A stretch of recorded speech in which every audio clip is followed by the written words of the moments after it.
Ooh, yeah.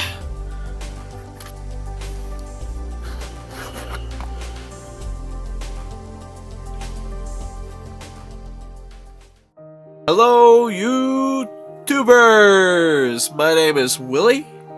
Welcome to my channel. Today I have for you my 84th reaction request, The Imperium of Man by Arch Warhammer. This has been requested by Brutality 616. So let's check this out.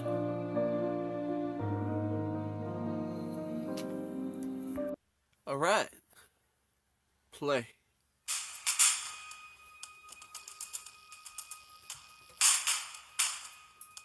Nice.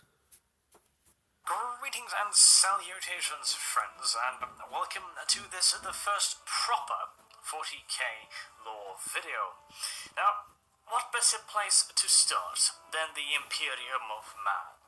It does, after all, span pretty much the entirety of the galaxy and is by far the largest power within the 41st millennium, consisting of over 1,000,000 populated worlds. And that's just planets. If you're adding in asteroid belts, mining stations around gas clouds, etc., etc., the number gets pretty damn silly pretty damn quickly. But what is the Empire of Man?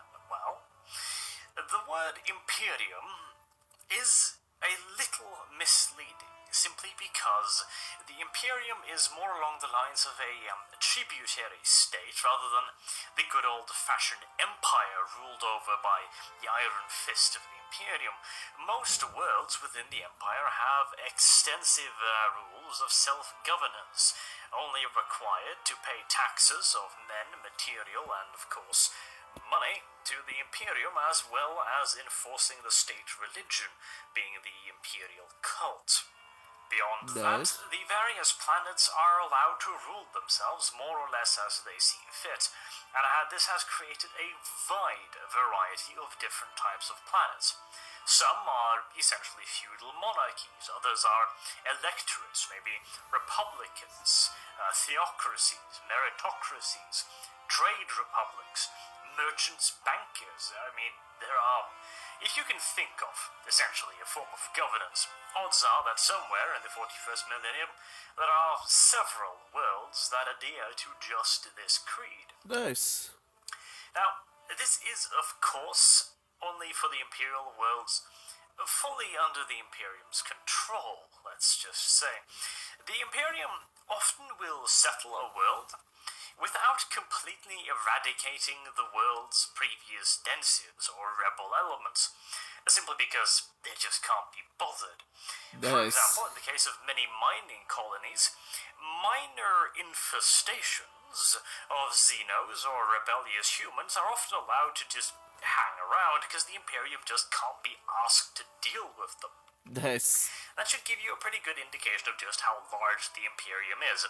If one world is in a state of virtually continuous warfare with anti-imperial factions, the Imperium as a whole could not really give too much of a crap as long as the planet continues to supply the Imperium with the taxes and manpower due. Only if the world is in any real threat of falling will the Imperium take any kind of real interest in the governance or local strife of a planet. Now, it's far from uncommon for planets to be tied up in intercessant civil warfare for decades without the Imperium really caring. Although do bear in mind, they do keep a relatively close look on religious wars.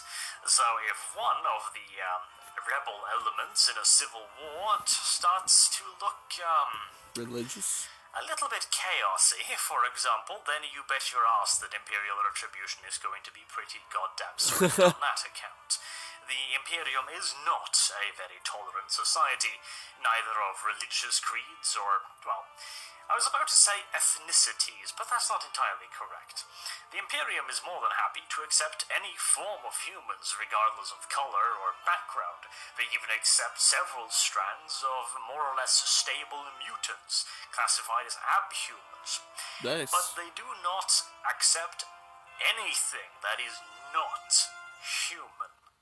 Anything Xenos, whether it be a race or even just cultural influence, is not tolerated in any way, shape, or form, and in fact, Nice. trade with Xenos nations comes with a pretty goddamn automatic death sentence.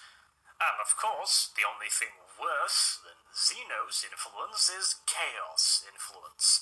While a world that have been trading with Xenos might merely be severely chastised by, for example, a considerable increase in the taxes levied upon them, perhaps the deportation of the ruling elite, or maybe the execution of a few million people, or something along these lines, relatively light punishment in the eyes of the Imperium, a planet that has been seen to fall to chaos will, in all due likelihood, be completely eradicated.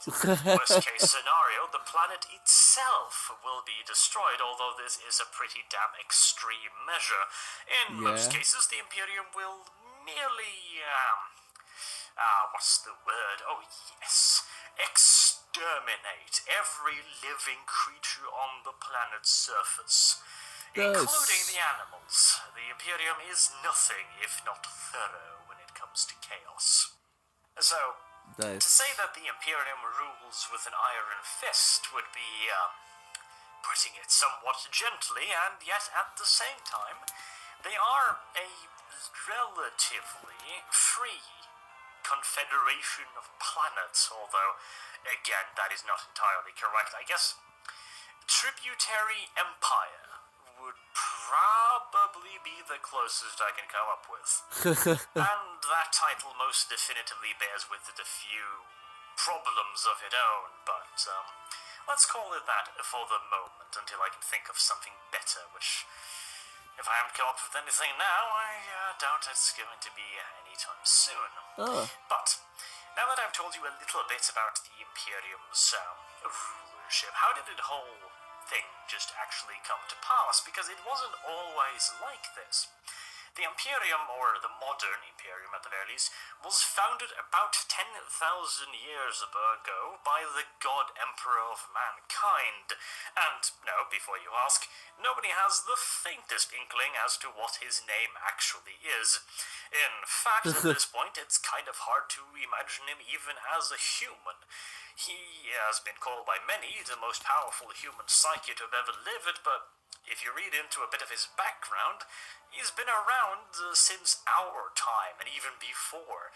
There are hints in the lore that he was around in Mesopotamia at the start of civilization, so, I don't really think calling him a man at this point is entirely correct.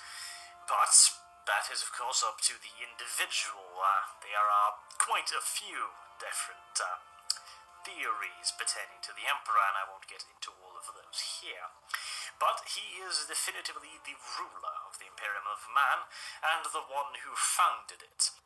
In pre-Imperial time, well, this is a bit of a problematic period, because we actually don't really know how long it lasted. We have theories, we have guesses, we have implications, but essentially, the period before the Imperium is known as the Old Night, and we're not entirely sure how long this period of history lasted, partially because pretty much any form of record-keeping went down the drain pretty goddamn quickly. You see, before Old Night, humanity had spread itself across the galaxy once more, and it is rumored that they managed to go even further to neighboring galaxies, although this has never been confirmed or, unconfirmed. But it seems far from impossible, considering this was humanity's greatest age, its golden age of technology where we conquered pretty much everything that was to be conquered and in the end managed to finish ourselves off through a variety of factors. Some attribute the fall of the golden age of mankind to rogue psychers starting to appear within humanity. And indeed, in many worlds after Old Night, there were found entire planets enslaved to powerful castes of psychers. Nice. Many others attribute the fall of this civilization to sentient robots awakening almost in a bit of a Terminator style and started wiping out the humans in a long war that the Imperium eventually won, but it is unclear how or when. This might have been a conflict that occurred before the Old Night, but we're not entirely certain, as the only real information we have from that time is sketchy, to say the absolute least. Additionally, a fair bit of the fall can probably be attributed to the fact that the entirety of the galaxy were consumed in warp storms. Now, what is a warp storm? Well, I have already told you about the warp in my Chaos video. It acts pretty much the same in 40k, except for one important difference, namely the fact that it is used for travel. Imperial starships use the warp as a kind of wormhole, almost, except it is far from instantaneous travel, and well, hell, we don't know how wormholes work regardless, so I guess I'm not really making a whole lot of sense there, but basically, the Imperium can enter into the warp with its ships, using a specialized Geller field to keep the forces of the warp at bay and travel relatively safely through its currents. This shortens travel periods immeasurably, or lengthens them immeasurably. The warp is not much of a constant, A little bit to say fickle. the absolute least. I'll be talking about warp travel in a separate video, but for now, it is a way of travel, and with the storms in the warp during Old Night, it essentially made travel impossible. So, this massive interstellar empire, or possibly even intergalactic, fell apart simply because the various worlds could no longer communicate or even trade or talk to each other in any real way. Many of the human planets did survive Old Night in one way or another, but the vast majority of them did so in a somewhat changed way. However, Terra itself, Earth, the cradle of humanity, it survived, although it had a rather turbulent period, to say the absolute least. Not too much is known of this period, but what we do know is that Earth was essentially split into various parties of feuding warlords, miniature empires, kingdoms, all fighting for dominance over the course of thousands of years, possibly even tens of thousands of years, until the Emperor of Mankind returned and decided to put things right by conquering the planet. Nice. This period in Imperial history is known as the Unification Wars. This is where the Emperor first employed his proto-space marines in the form of the Thunder Warriors, his earliest experiments in gene enhancements. Nice. Now, these warriors are quite an interesting little thing, really. I was long considering making them my first proper lore video, but after digging around for a while, we don't have that much concrete information. There is a lot of hints, but I think that is going to be a video for another time if I'm going to be doing one. The basics are, however, the Thunder Warriors were extremely heavily enhanced humans. They had a fair few flaws, including hyper-aggression, which is nice for warfare, but somewhat problematic in a more peaceful age. They had some severe limitations when it came to their life as well, as most of them had a relatively limited life expectancy. Well, considering that they usually go berserk in combat, they tend to forget such silly things as cover and these kinds of stuff. Certain genetical instabilities also came to limit their usefulness, as many of them would simply just die as their hyper-enhanced bodies tore themselves apart. but they Nice. certainly sufficed for the task of conquering Terra, thereby solidifying the Emperor's rule and opening the way for humanity's re-expansion into the galaxy as a whole, this time spearheaded by the current Adeptus Astartes, the mighty Space Marines. Now, of course, the Space Marines will be getting their own video, but again, you can essentially think of them as superhuman warriors, genetically enhanced, to be better in essentially every way, to the point where you could almost argue that they are no longer truly human. They are superhuman, or if you wish to be unkind, abhumans. What you do have to give them, though, is that they are extremely effective fighters, and in all due reality, the conquest of the entire galaxy with the forces of one single planet, if one were to rely purely on good old-fashioned Imperial guardsmen, normal soldiers, would probably be next to impossible. We don't even know how the Imperium did it in the golden age of technology. For all we know, they could have magical phaser weapons that just teleported their troops directly into the enemy's capital, killed their leaders instantly. We just really don't know. They might have space marines of their own, or perhaps they were simply took so long time to do it. Perhaps they built up a powerful empire within our solar system first and then expanded. We simply do not know. Quite possible. But back to the point at hand. The period after the Unifications War is known as the Great Crusade. This is the period when the Emperor led his armies into the galaxy, reconquering the lost worlds of the human empire, and everything else they came across. The Imperium has never been the most tolerant of societies, and during the Crusade, this was most definitively not one of the things that changed from the modern Imperium. Essentially, any xenos or non-human species that they came across was simply exterminated, or if they couldn't exterminate them, then they damn well did their best at actually doing so. A fair few alien races did of course survive, either because the Imperium simply didn't get around to killing them, didn't quite manage to wipe them out before the events of the heresy, or were too technologically advanced to be hunted down.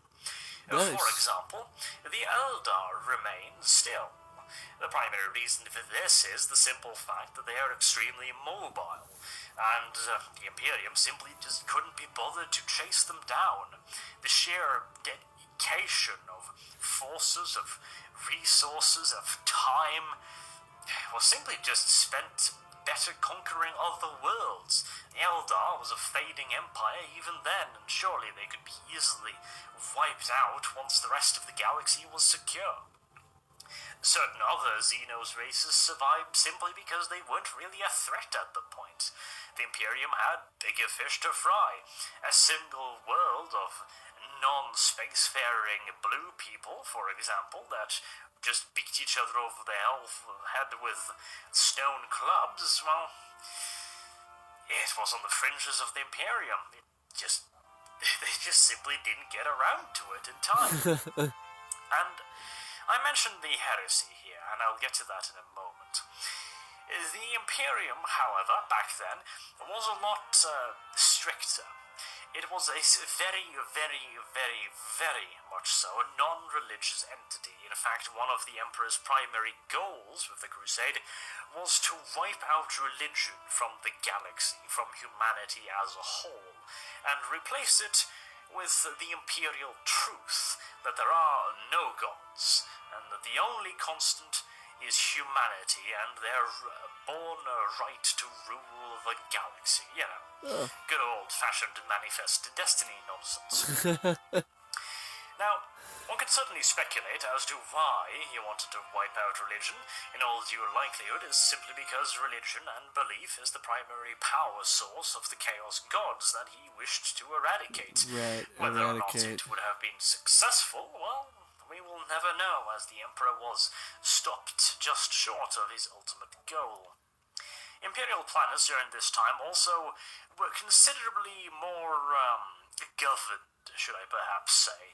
than in the modern Imperium. There was a far greater focus on keeping a tight rein on the planets than there is currently, where planets are given a fair bit of leeway. This was simply just because, well, the Emperor was trying to conquer a galaxy. He needed to keep control of these planets and make sure they were giving them the taxations, the materials, and the men that he required to keep up his conquest. The legions of superhuman space marines is a fantastic tip of the spear, and more than capable of bashing apart pretty much any opposition.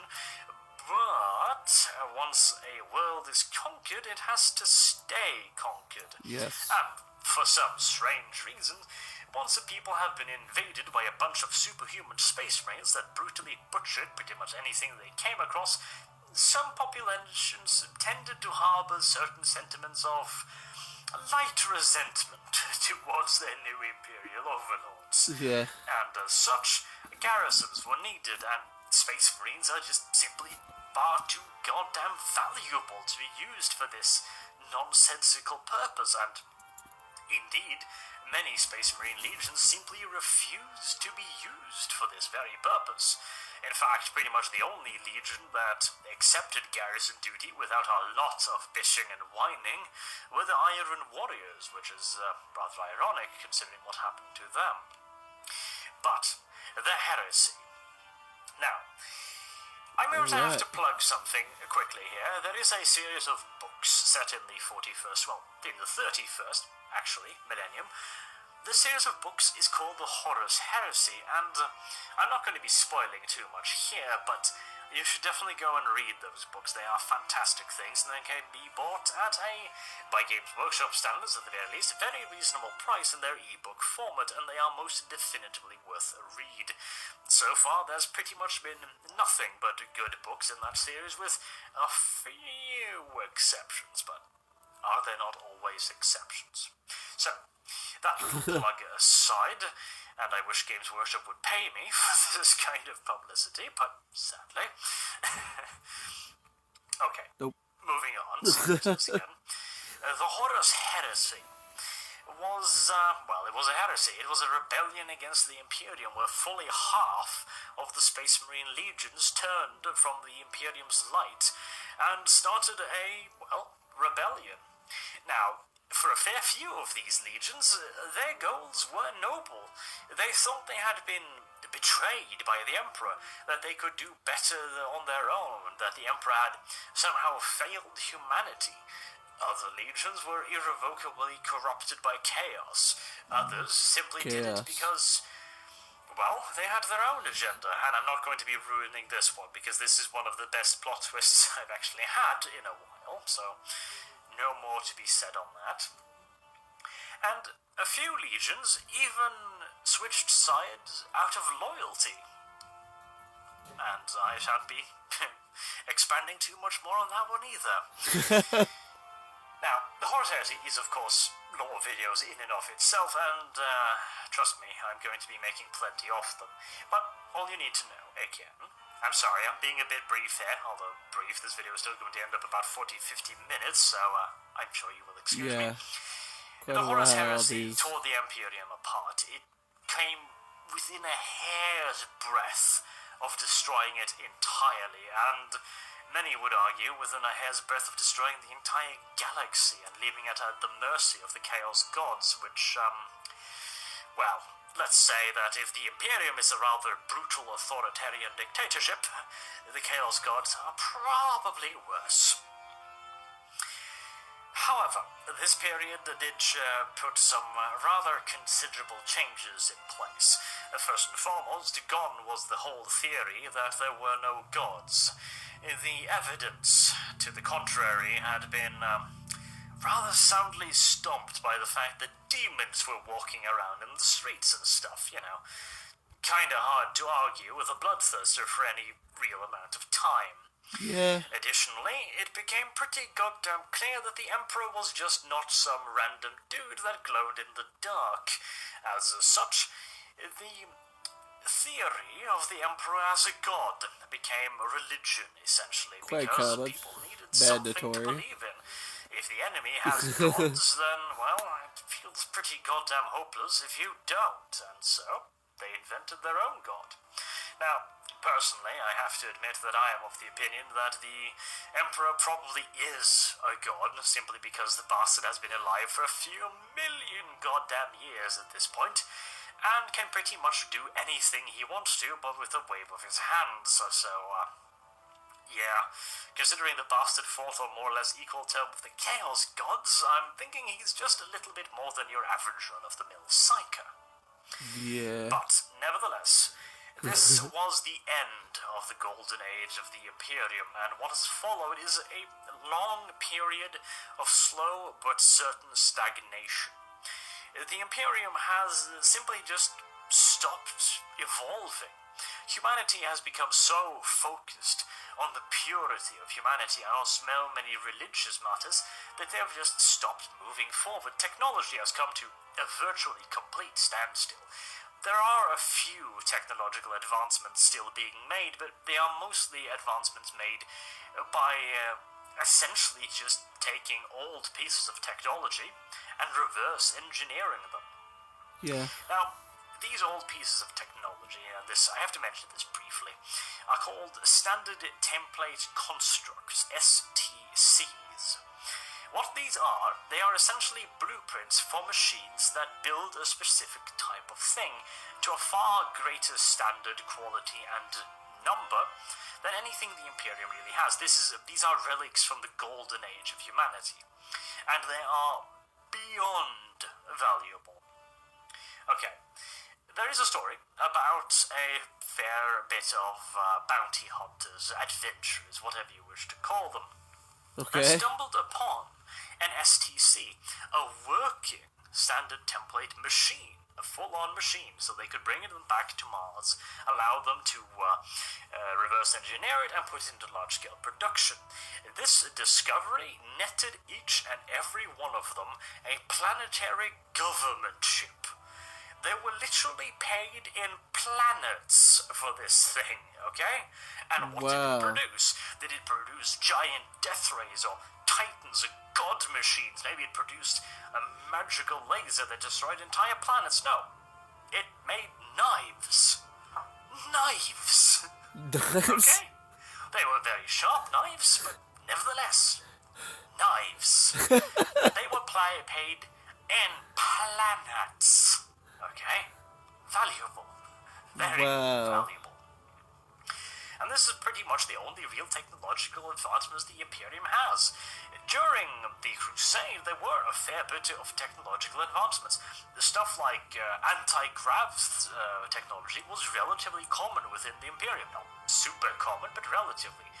The Imperial Army, as they were called back then, had access to anti-gravitational platforms upon which to mount their weapons. They had hover vehicles. The Space Marine legions employed entire divisions of jet bikes. They had large-scale laser weapons, much more powerful than the current las cannons, and they could produce a wide variety of intricate and supremely advanced weaponry. Now, there are a few inconsistencies in this whole nonsense. For example, the Thunderhawk. The Thunderhawk is the Space Marine dropship of choice, an extremely heavily armored and heavily armed little aircraft capable of transporting entire squads of Space Marine in as much safety as you really can acquire in the air very rapidly, and it is capable of interplanetary travel, not interplanetary, atmospheric re-entry and exiting.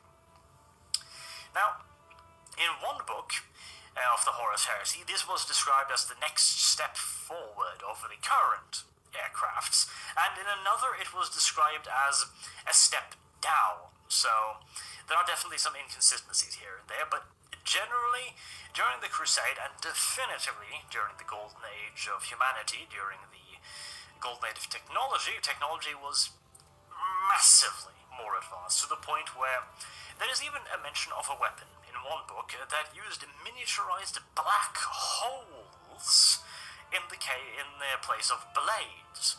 So essentially this was a staff with two spear tips, one at either end, that were made of black holes.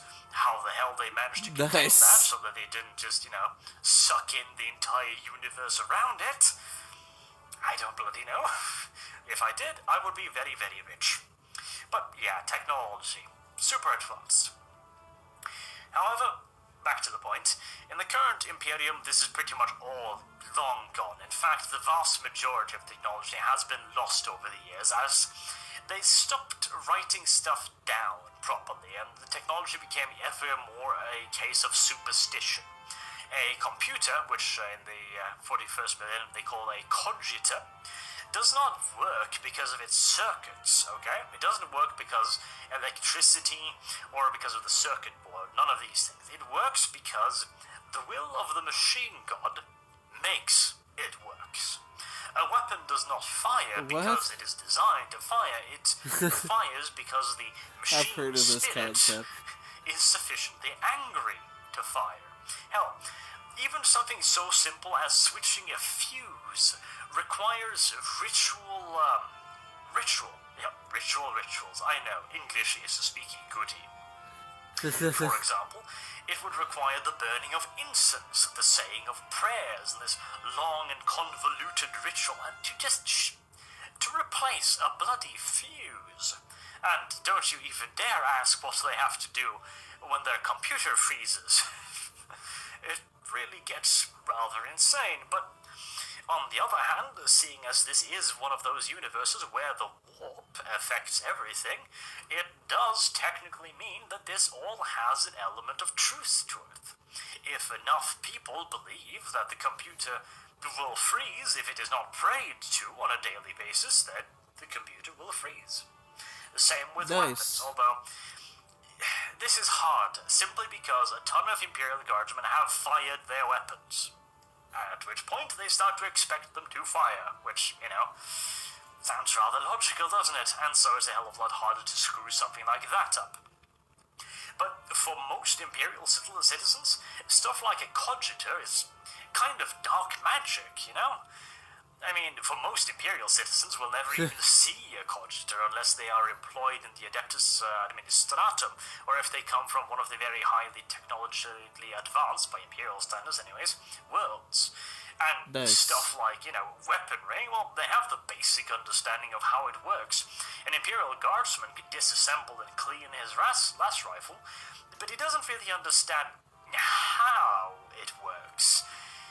A mechanic can conduct basic repairs on his vehicle, but ask him to rebuild the engine, for example, a task that would appear relatively trivial to a trained mechanic of our modern day, they just don't understand, because in their mind, they're thinking, like, okay, this tube, just to bring you an example here, makes oil go from point A to point B, it enters the combustion chamber, it drives the pistons drive the wheels, etc.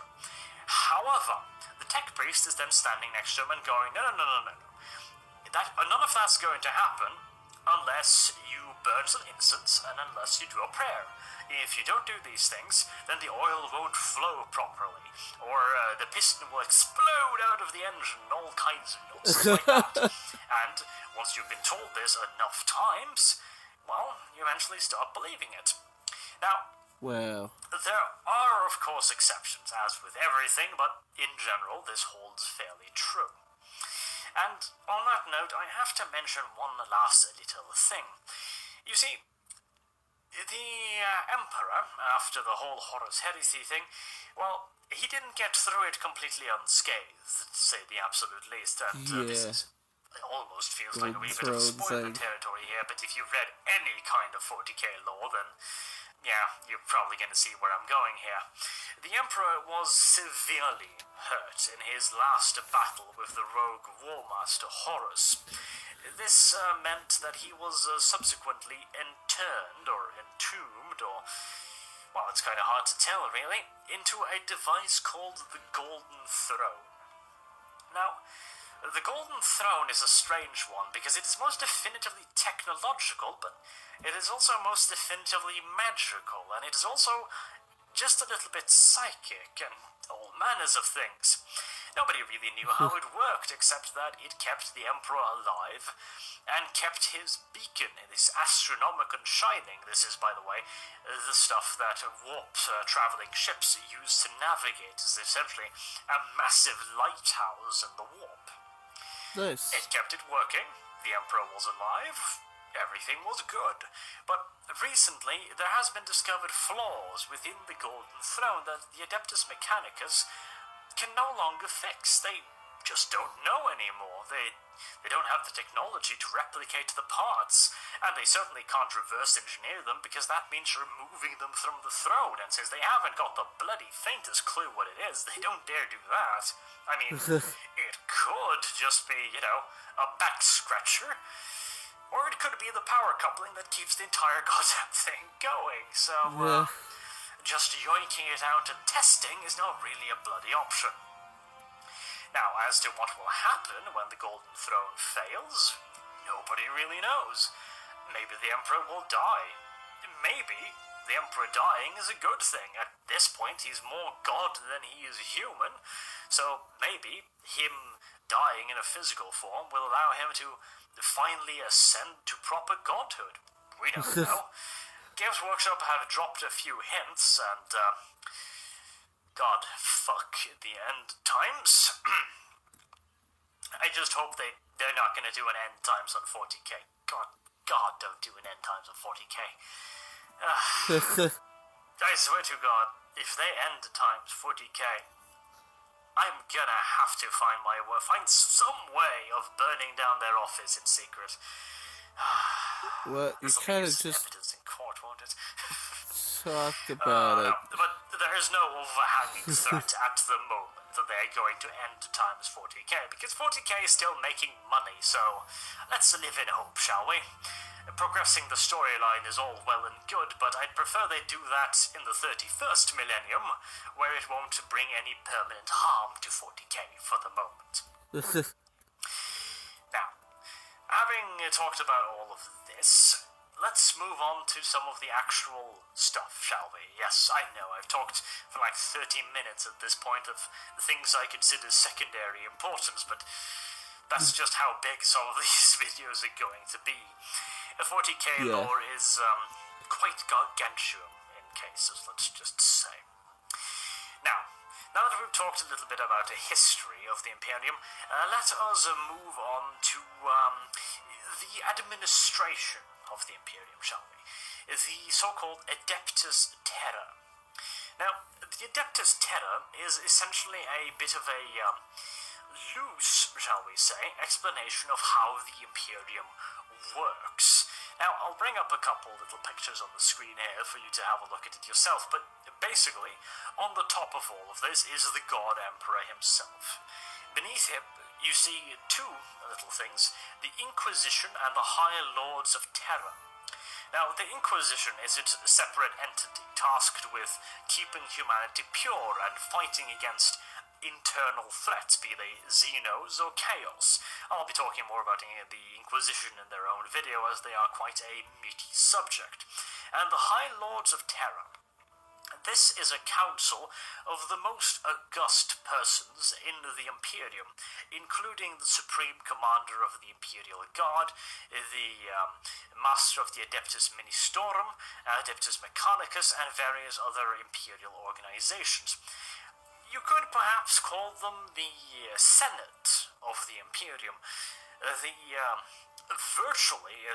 essentially, really, the real rulers of the Imperium, as the Emperor is, we're not entirely sure if he's entirely capable of communicating. We know he is capable of imparting, at the very least, basic messages through psychic means, but whether or not he communicates via the High Lords is more or less anybody's guess. And then beneath them there is the Adeptus Ministorum, which is the religious part of the Imperium, whose offices extend to all the shrine worlds, all large religious centers. They have virtually no influence over most other parts of Imperial society, just as do the Adeptus Mechanicus, who rules over Forge worlds. The Adeptus Mechanicus holds no official authority over the Adeptus Terra or the Adeptus Ministorum, and vice versa, but they are both considered extremely important parts of the Imperium, and the High Lords of the Adeptus Mechanicus and Adeptus Ministorum will most definitively be listened to, even in the high circles of the other factions, so to say. Then comes the Adeptus Terra. This is the ruling body of the various elements of imperial rule, with the Adeptus Custodes being the personal bodyguards of the Emperor, his chosen elites. Back in the days of the Crusades, they used to be attached to various legions or sent on special missions. These days are, to the best of our knowledge, more or less over, and they are now more along the lines of a ceremonial bodyguard and the garrison of Terra, rather than a force in and of themselves, although we are not, again, entirely sure of this. Mostly, though, we can be relatively sure that they are primarily, at this point, a bodyguard service, as the technology to create them has long since been lost. Then there is the Adeptus Arbites. Now, this could be said to be the police force of the Imperium, though this is not entirely accurate. I would compare them more to a secret police, really. Well, that's also not entirely correct. I'm a little bit of a loss on how to explain these bastards.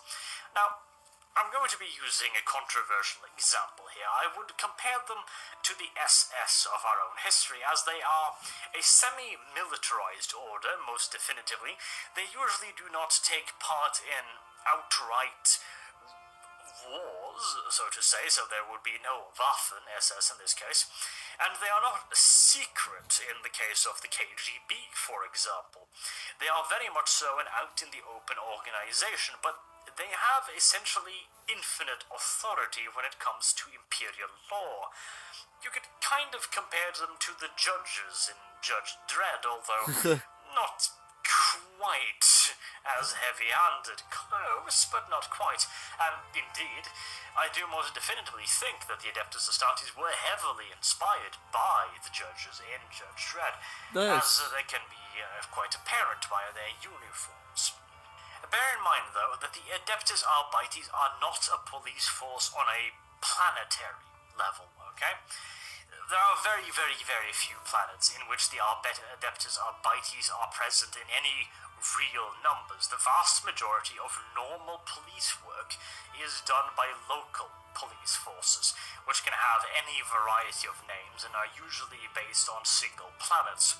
The Adeptus Arbites are the highest authority and are usually, at the very least, a part of the judicial system, but it is far from uncommon for entire solar systems to only have a single Adeptus Arbites officer present. And only on the most populous of worlds will the Adeptus Arbites ever take a personal, shall we say, a grasp in the world's internal police matters. Or interest. And then we come to the Adeptus Astra Telepathica. This is the branch of the Imperium responsible for communications between various imperial worlds through astropathic means. Essentially, what this means is that a psyker on one world is able to communicate with the psyker on other worlds through the warp. This means that interstellar distances can be covered far more quickly and far more precisely than any kind of radio or satellite-based communications. In essence, this means that a message could be sent from one end of the galaxy to the other over the span of days or perhaps weeks, instead of, thousands upon thousands of years. A very necessary part of the Imperium, as you might imagine.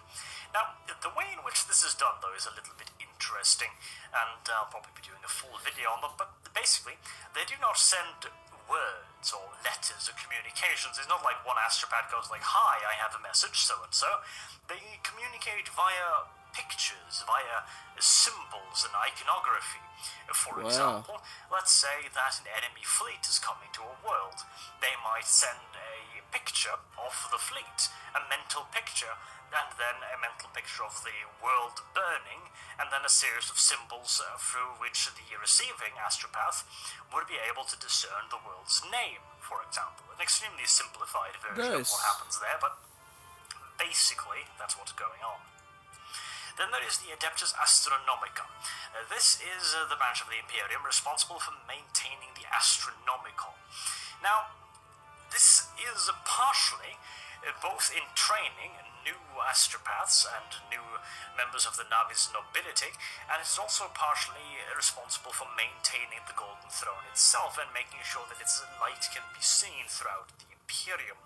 Another very, very, very important part there that kind of blends in a little bit with parts of the Adeptus Mechanicus, and indeed the two orders share responsibility for the Golden Throne as the Adeptus Astronomica, capable of understanding the vast majority of the psychic parts of the throne, cannot make sure that all of the mechanical parts work.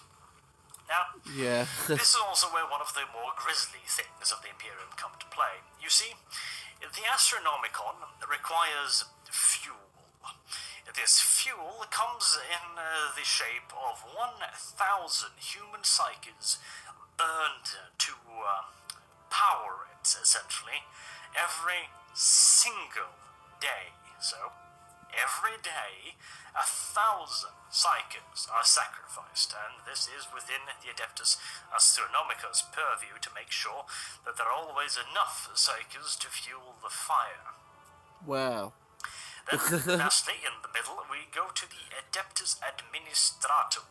Now, this is essentially the governing body of the Imperium on a local level. These are the guys that take care of gathering up imperial taxes, of organizing the manpower, and organizing the armies, the fleets, and the traders of the Imperium, all these kinds of government-related tasks, including, of course, the development of new worlds, the exploration of the galaxy, trying to find new worlds, and also partially responsible for the classification of new xenospecies.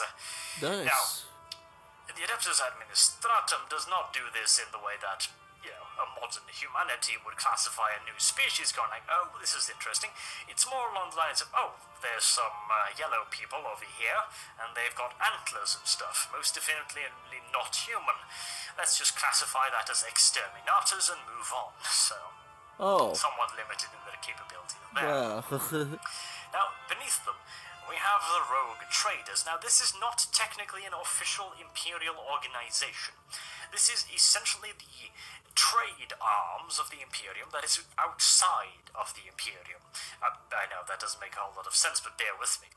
Imperial planets do, of course, trade with each other via official imperial trade, but there is also a hell of a lot of semi-sanctioned black market trading going on with the rogue traders.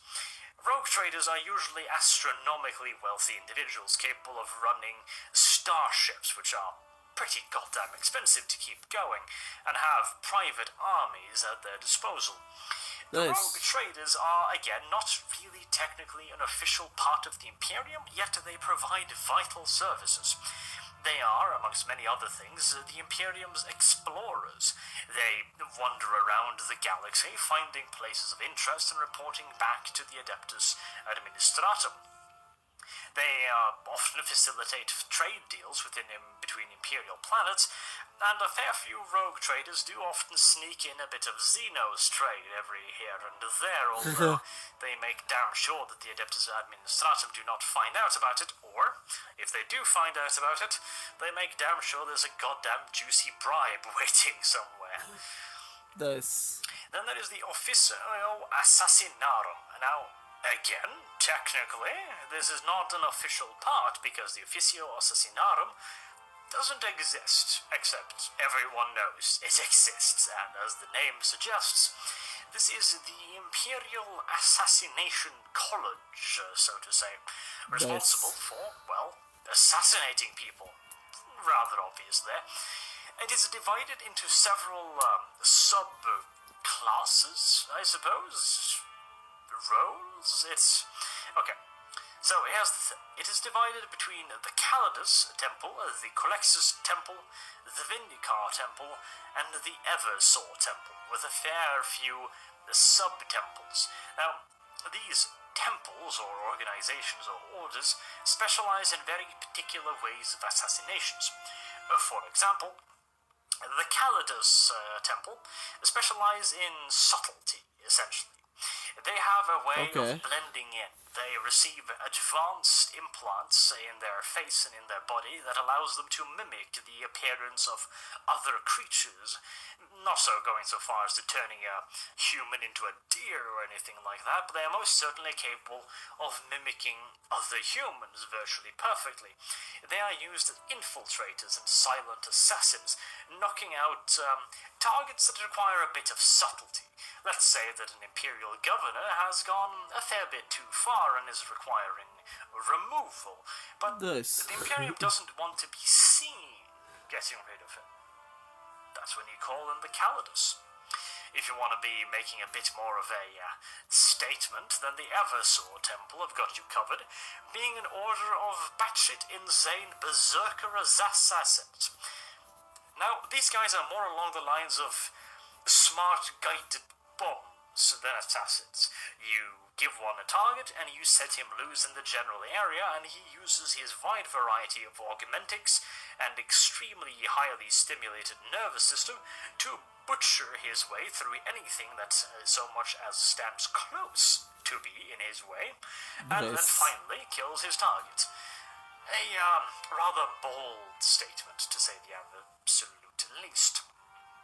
Then there's the Collexers, who essentially specialize in the assassinations of psychers and other impure races, and the Vindicar Temple, who are assassins and stealth killers of great skill, preferring to use the long-range killing power of their specialized sniper rifles rather than the more unsophisticated ways of their fellow temples. There's also a sub-temple of assassins that uses poison, but we'll get to that in a specialist video on the Officio Assassinarum. For now, we will move on to the Imperial Commanders. Now, this is basically just a sub-rank, so to say. Essentially, this points to all kinds of Imperial planetary governors, or those who govern large tracts of space, for example, mining colonies, this kind of stuff. Basically, they are the low-level bureaucrats, the client kings, you could perhaps call them, of the Imperium. Then there is the Imperial Fleet and the Navis Nobility. Now, the Imperial Fleet is exactly what it sounds like. It is the Imperial Spacefaring Fleet, responsible for transporting the forces of the Imperial Guard across the galaxy, and of course, kicking the shit out of anything else that dares pop around in space. Of course. But the Navis Nobility is a little bit of an interesting one. This is essentially the upper class of the telepathic orders, the psychers, the sanctioned families that are allowed to provide astropaths and navigators to the Imperial fleets. Now, I've already explained astropaths, but navigators. Basically, for a ship to traverse the warp, it requires a navigator. This navigator has to be a psychic human.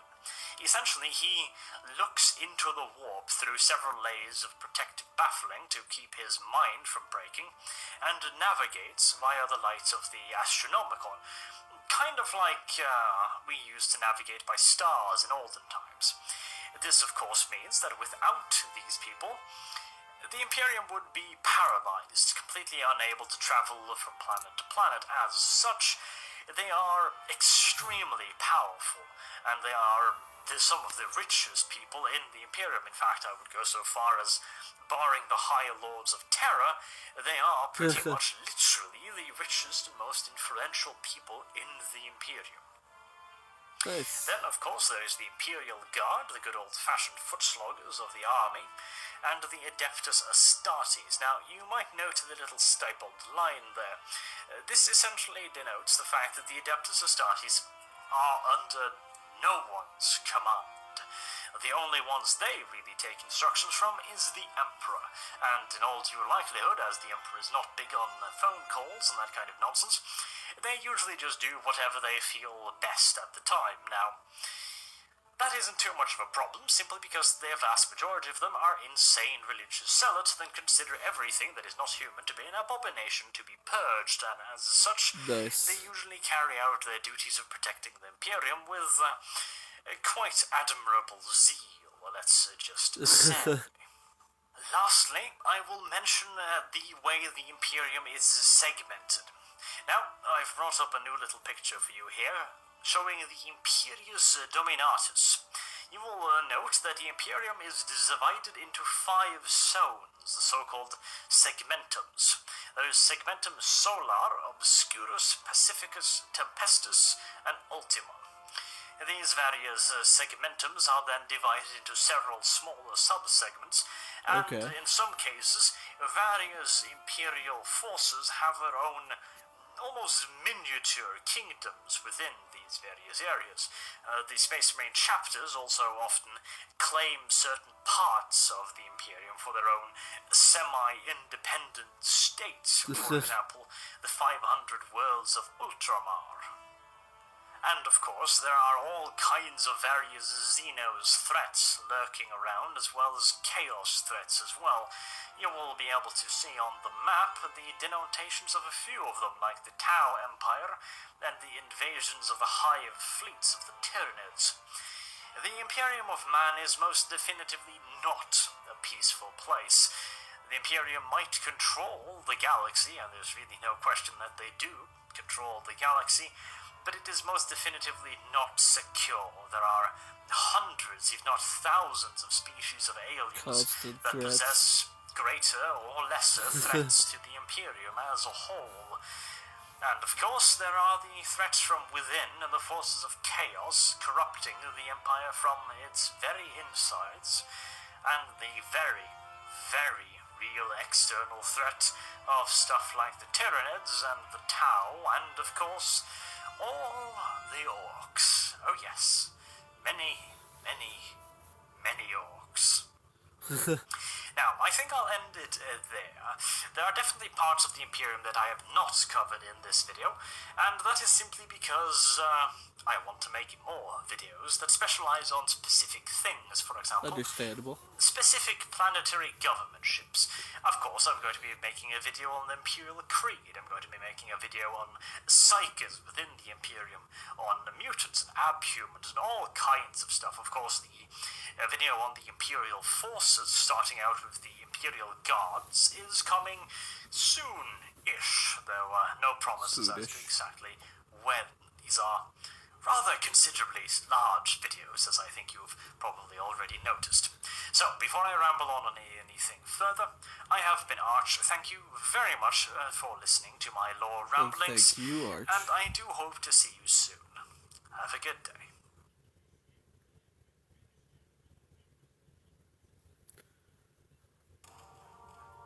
Ooh, fade.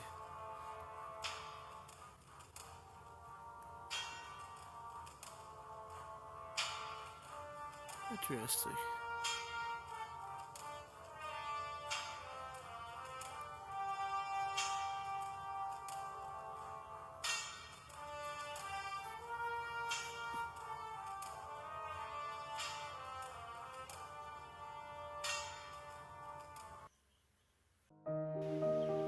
Right. That was Arch Warhammer's Imperium of Man. If you want to check out Arch's stuff, there's a link to his channel in the description below, or you can look it up yourself. If you are not already checking this out, I highly recommend giving him your support. This has been requested by Brutality616. Thank you for that, Brutality. Great video. And yeah, that's pretty much what I have to say about that. So, Willie, out.